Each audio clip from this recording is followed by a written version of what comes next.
et bienvenue dans mon émission d'auteur à auteur. Aujourd'hui, j'ai la joie d'accueillir Daphné Esbora. Alors, je vais faire une très courte présentation de toi, Daphné. Ce que j'ai vraiment ressenti, c'est ton côté empathe et ton côté Mmh. intuitif et ton côté très relié à l'enfant intérieur.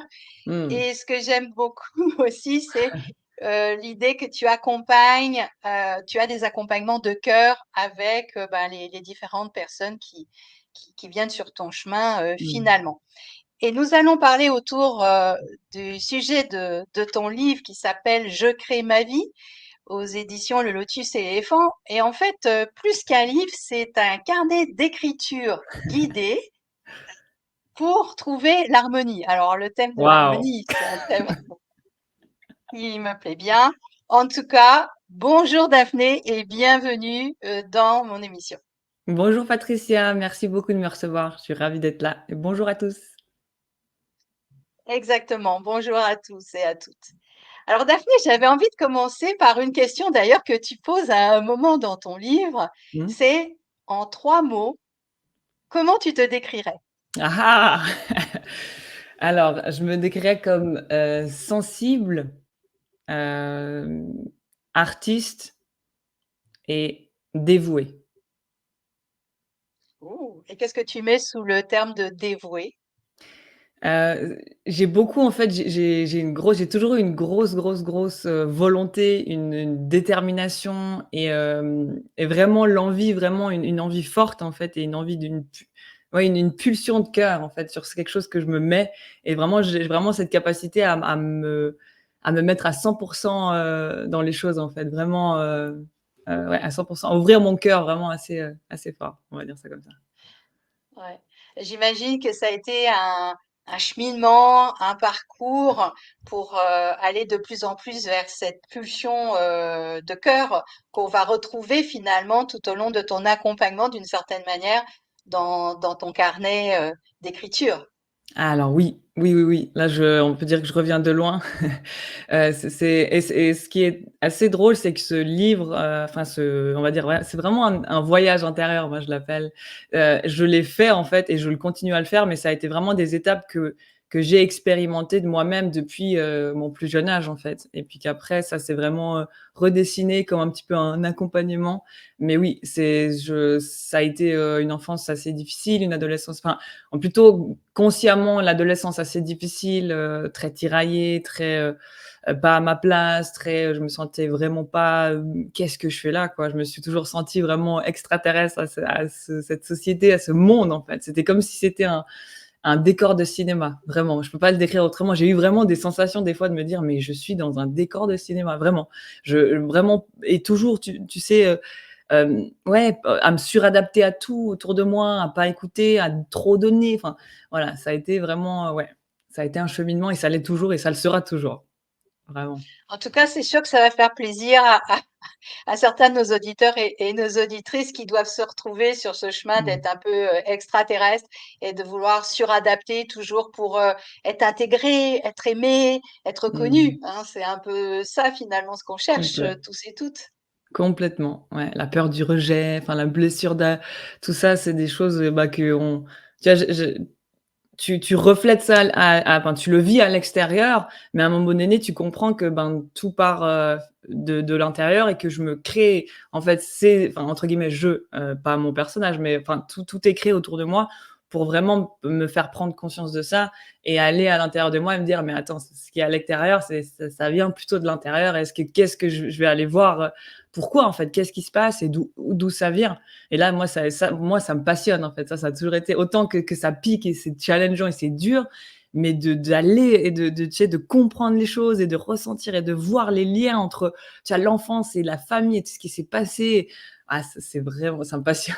Mais c'est un challenge, c'est un challenge, ça pique, ça fait C'est mal. pas un long fleuve Non, tranquille, hein. non, non, pas du tout.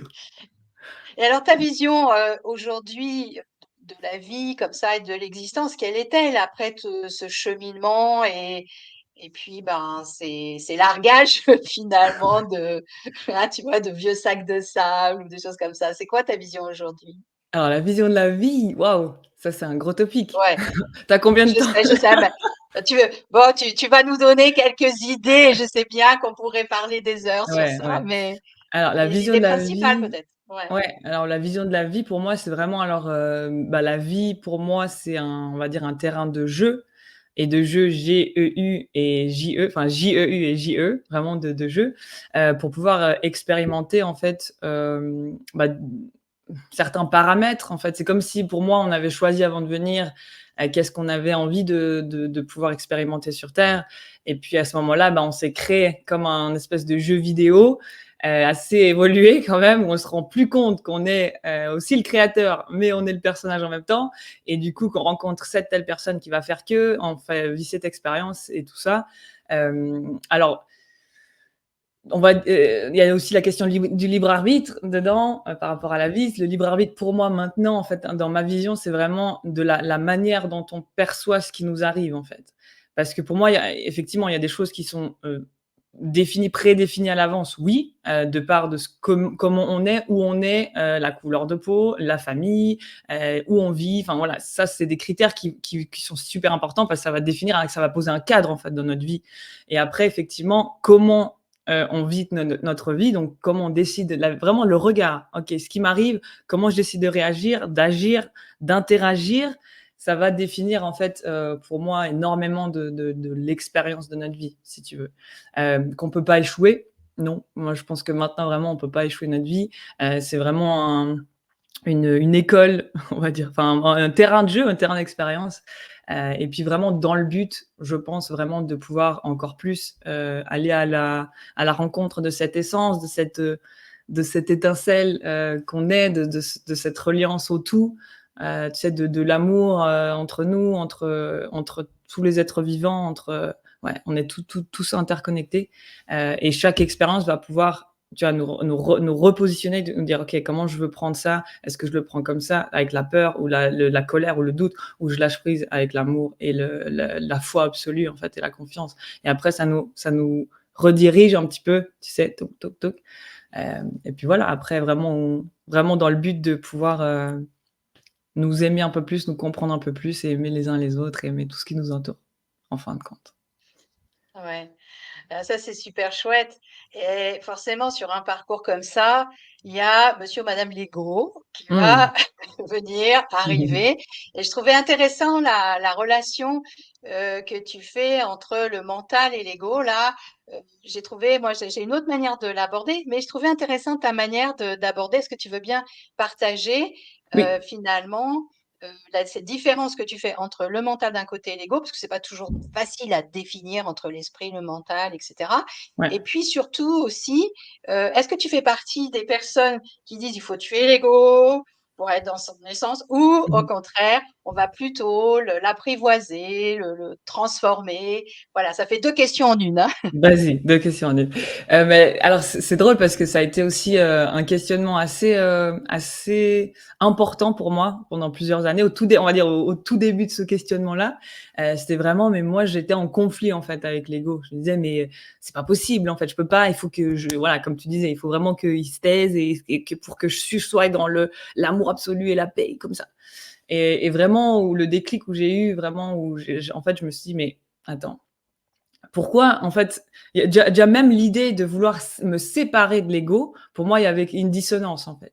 Parce que déjà quand tu sépares, dès qu'il y a une séparation, bah, tu es plus dans l'amour absolu, si tu veux. Donc déjà, je me dis: «OK, mais pourquoi je veux me séparer de quelque chose qui est censé, en fait, ben, me faire du enfin, pourquoi quelque chose serait venu pour me faire du mal et tout ça?» Voilà.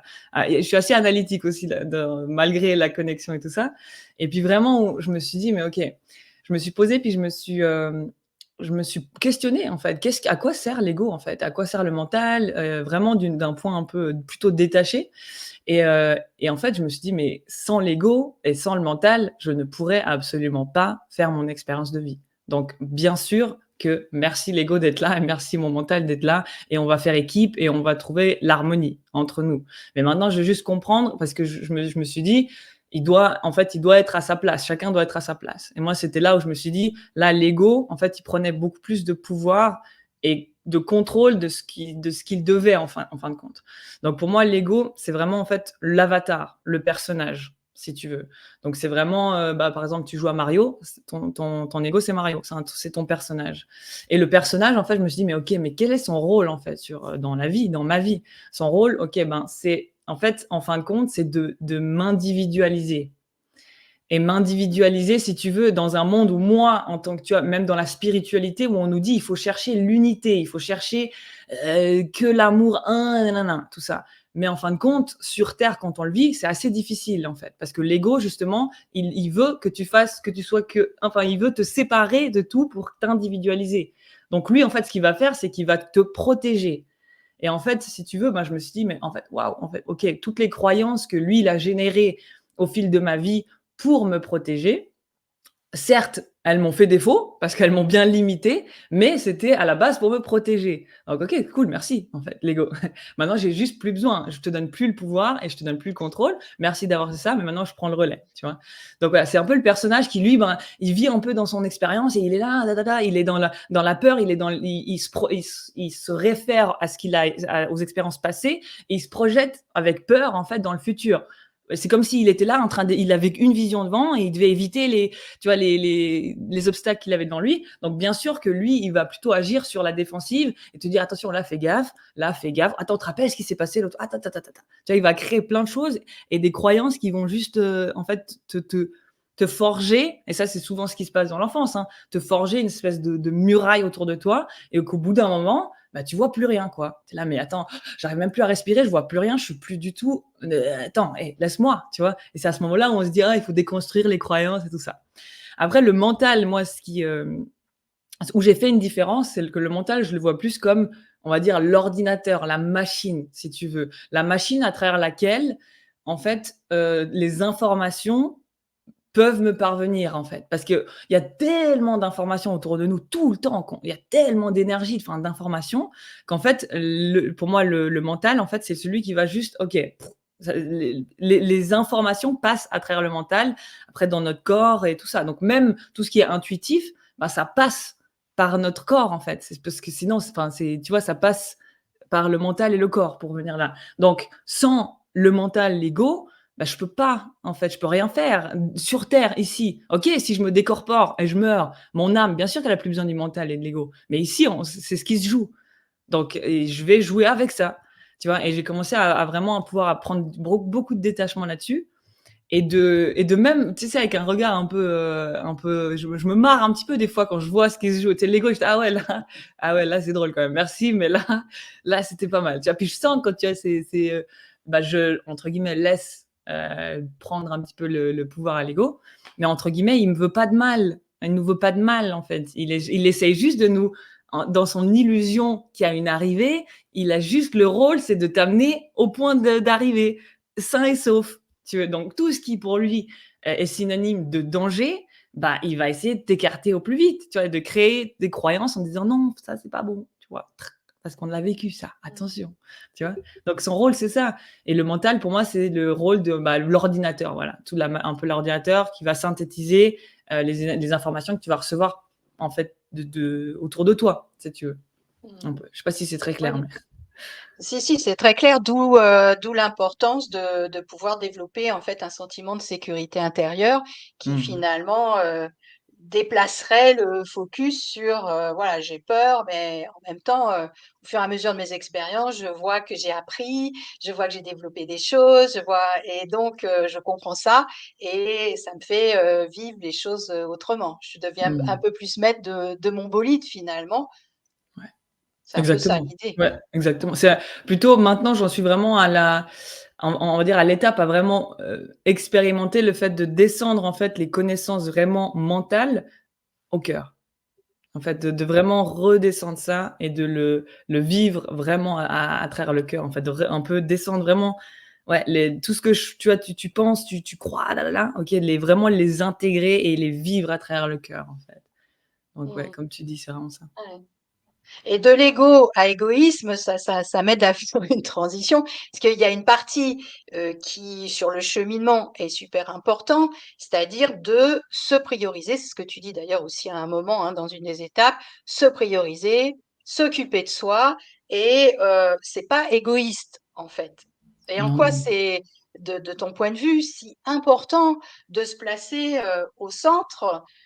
Est-ce que c'est pas de l'ego? Tu vois, ce sont les questions en fait qui reviennent dès qu'on commence à Ouais. réfléchir un petit peu ça et que j'entends.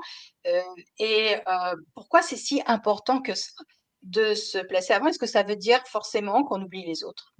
Mmh. Non, parce qu'on est relié aux autres, en fait. Après, moi, ce que je pense, c'est que vraiment dans dans cette expérience terrestre, on peut pas être seulement un point, si tu veux. Enfin, pour moi, il y a toujours une polarité, dans l'égoïsme et l'altruisme, si tu veux.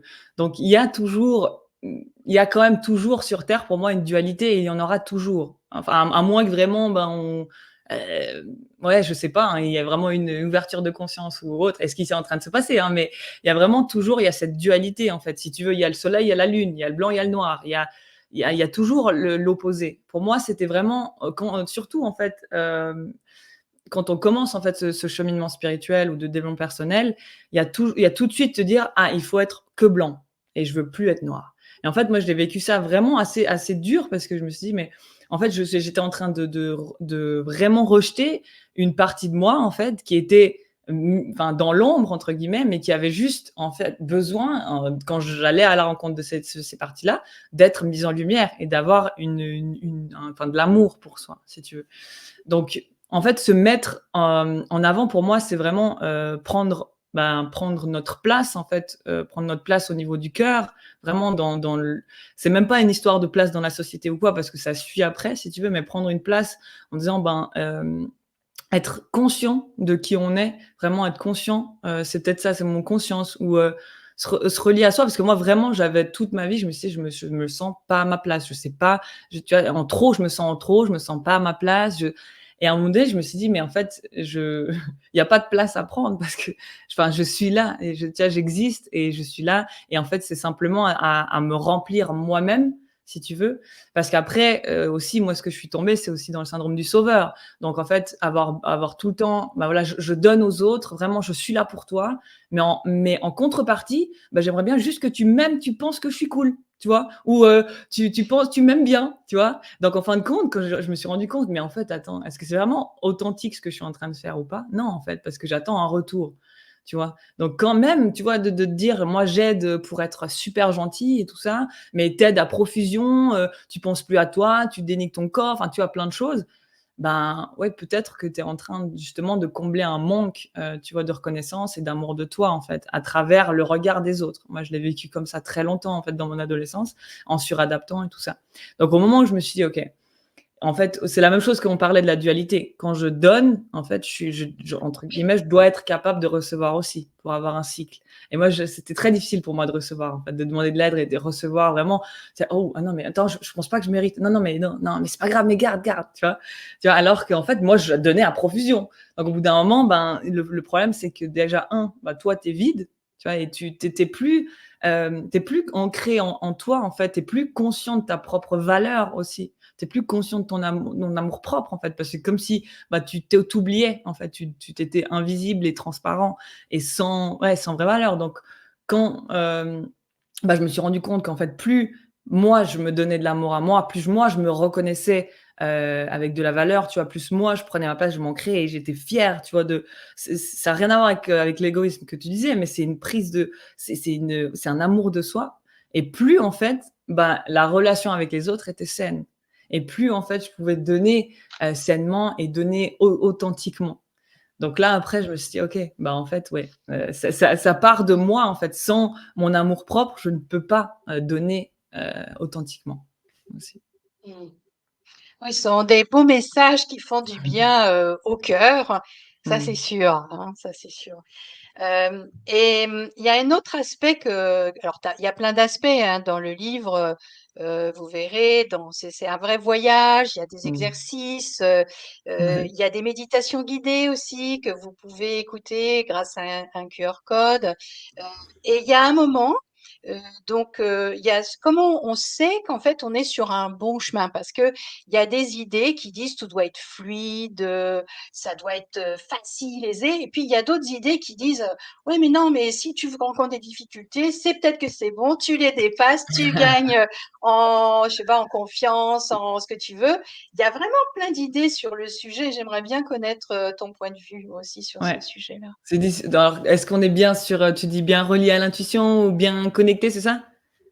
C'est ça que tu dis? C'est-à-dire que, tu sais, quand, on est sur la bonne voie, parce qu'on se dit, des Mmh. fois, on fait des Ah choix. oui. Alors oui, ça peut être effectivement relié, à l'intuition, mais comment on sait qu'on est sur la bonne voie? Est-ce que c'est forcément que c'est tout le temps qu'elle est fluide, ce chemin Mmh. est fluide, ou est-ce que Mmh on mh. peut être aussi sur la bonne voie parce qu'on rencontre des obstacles ou des défis qu'on dépasse? Il y a plein de Mmh. points de vue différents là-dessus, hein, donc Oui. j'aimerais bien connaître le tien. Ouais. Alors, j'ai eu cette croyance aussi, il y a pas si longtemps, en fait, de me dire, tu sais, quand tu es sur ce chemin, de connaissance de soi, d'amour de soi, en fait, ça doit être effectivement, fluide, quoi. Ça doit être juste, ça doit être normal, ça doit, couler de source et tout ça. Il doit plus y avoir, d'expériences difficiles et tout ça. Alors que pas du tout. Parce qu'en fait, ce qui est beau, c'est que ça serait «trop facile» entre guillemets. Plus en fait, on est dans la connaissance de soi, plus ce qui va être important, c'est comme on parlait avant, c'est de la réaction en fait à ce qui se passe. Donc c'est pourquoi il y aurait plus d'expériences difficiles? Ça serait pas, tu vois? Est-ce que Pour moi, ça serait pas une croyance non plus ça, tu vois? ah bah, peu À la mais limite. forcément! Ah mais Ouais, forcément! ouais, Ouais, ouais, c'est ça. ouais, c'est Mais ça, non, moi c'est je hein, pense pas. ouais. Pour moi en fait, alors quand tu disais d'être sur ta voie juste, en fait, hem c'est ce que tu ressens au fond, en fait. Moi, il y a un baromètre qui est assez oublié, en fait, c'est la joie pour moi, je trouve.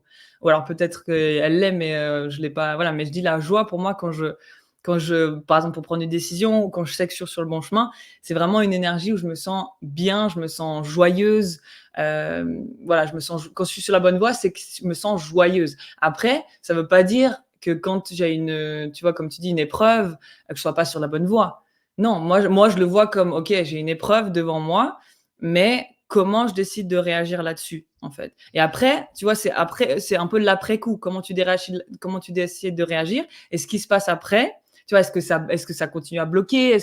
Mais c'est toujours pour moi une idée de se réévaluer, de se détacher, de voir ce qui se joue devant soi et puis après de décider, et d'être OK, en fait, avec ce que tu décides. Parce qu'il y a aussi après, je trouve, le jugement de soi qui est très, très difficile. Souvent, quand tu prends une décision, peut-être, que tu dis: «Bah, voilà, j'aurais dû, prendre une autre décision». Bah, ce qui est très souvent très, très fatal, c'est l'auto-jugement et on s'enferme dans quelque chose qui est très, ouais, très dur avec soi, en fait. Donc il y a toujours, pour moi, il y a pas qu'une voie, en fait. On peut se réaligner à chaque fois et se réaligner sur son chemin, c'est vraiment changer de regard, changer de vision sur ce qui se passe. Moi, je fais souvent ça, en fait. Je fais souvent, un peu un quand je me sens, qu'il y a beaucoup, je fais juste un pas en arrière en moi.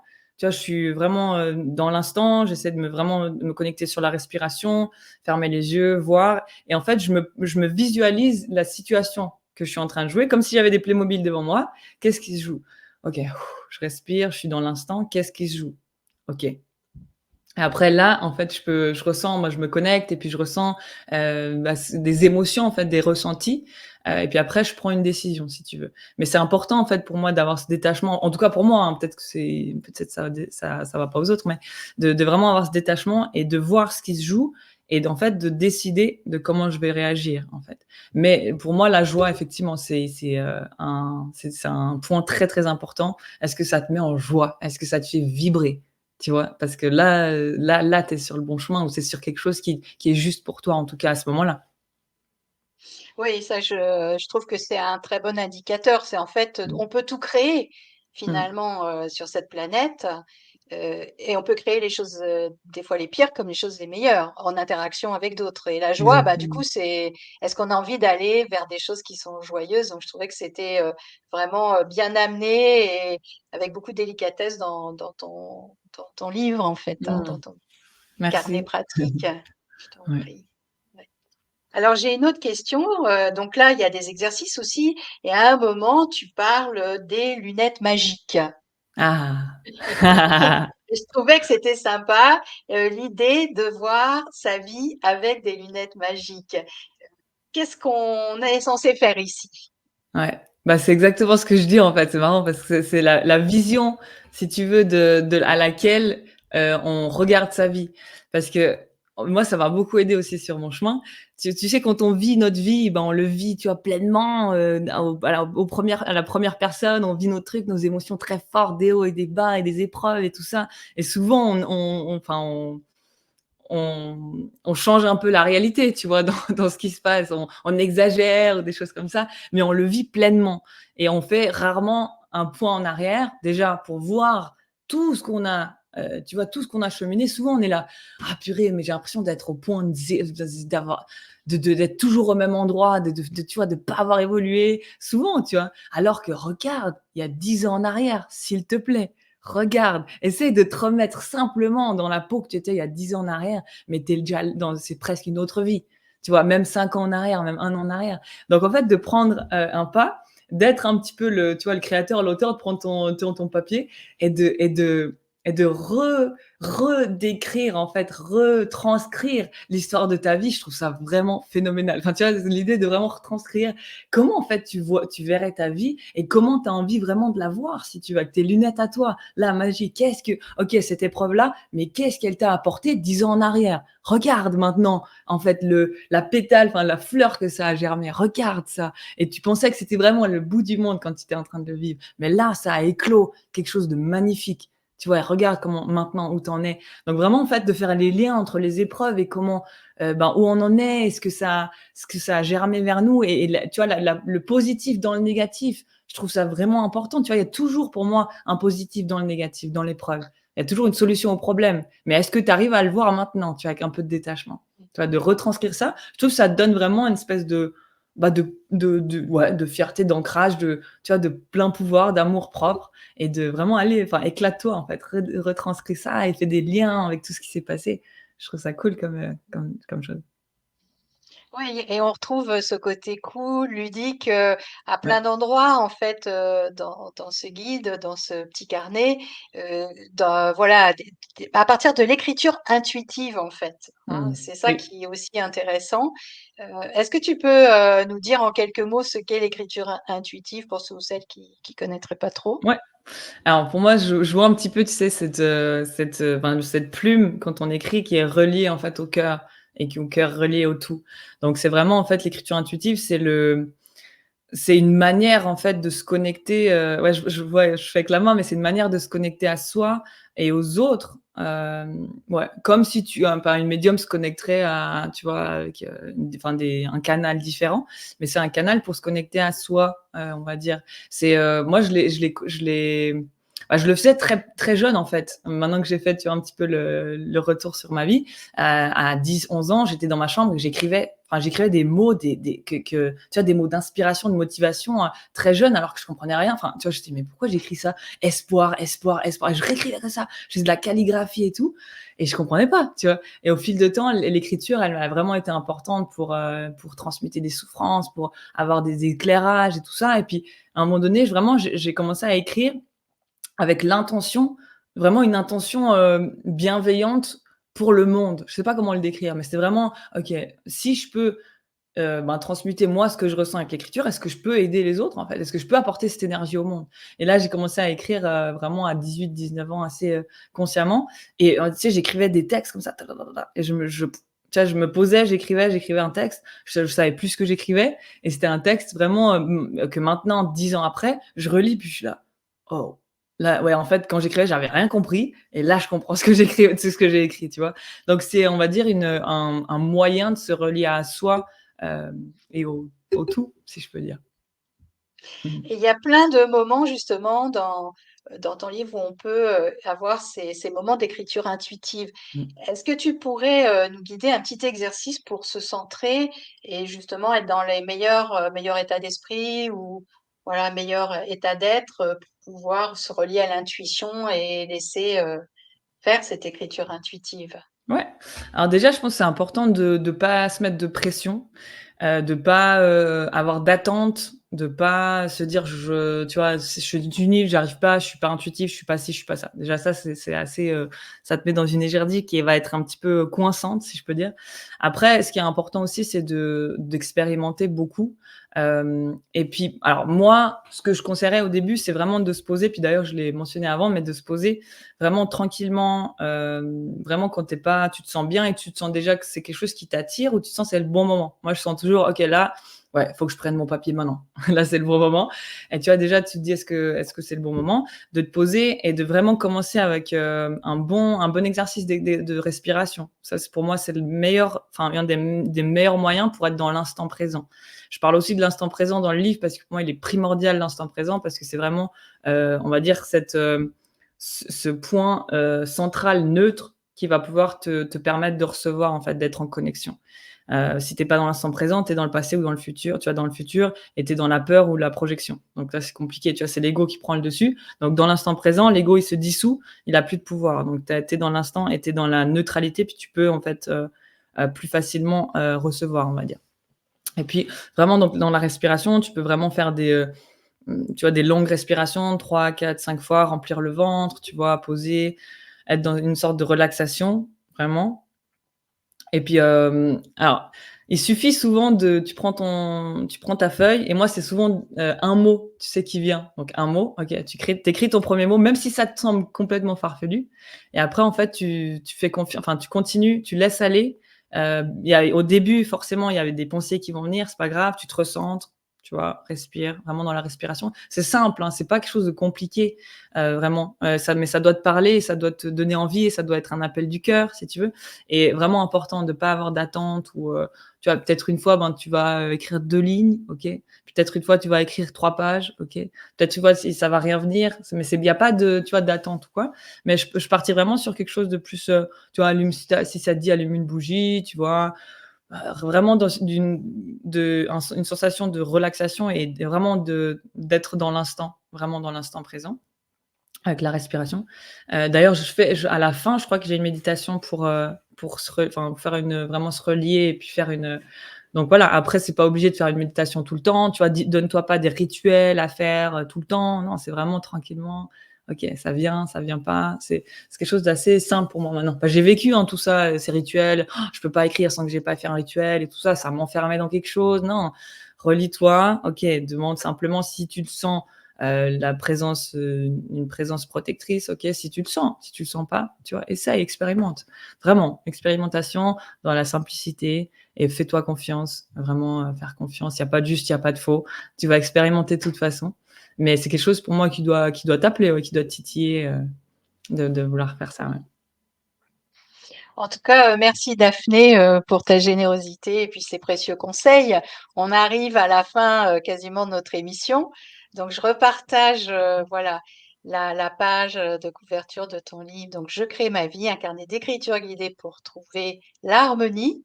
Donc, super, super carnet d'écriture, vraiment, je vous conseille. Merci. Et si tu avais un message de fin à partager avec nos auditeurs et nos auditrices, qu'est-ce que tu aurais envie de dire? J'aurais envie de dire, bah, de vous faire confiance et d'avoir la foi en quelque chose de plus grand. C'est difficile, hein, dans ces temps, en plus maintenant, c'est des énergies qui sont assez, conflictuelles, enfin ça peut être challengeant, mais il y a toujours, pour moi, ouais, il y a toujours, cette flamme, cet élan du cœur où on peut toujours voir le positif, et faites-vous confiance en fait. Il y a pas de juste ou faux. Vraiment ayez confiance, ayez foi en vous et en l'univers, si je peux dire.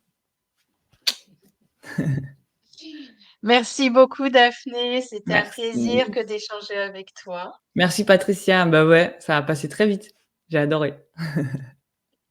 Et puis, bah, j'espère que cette émission va vraiment vous plaire et vous réchauffer le cœur et vous nourrir aussi d'une autre manière sur des plans plus subtils, dirons-nous.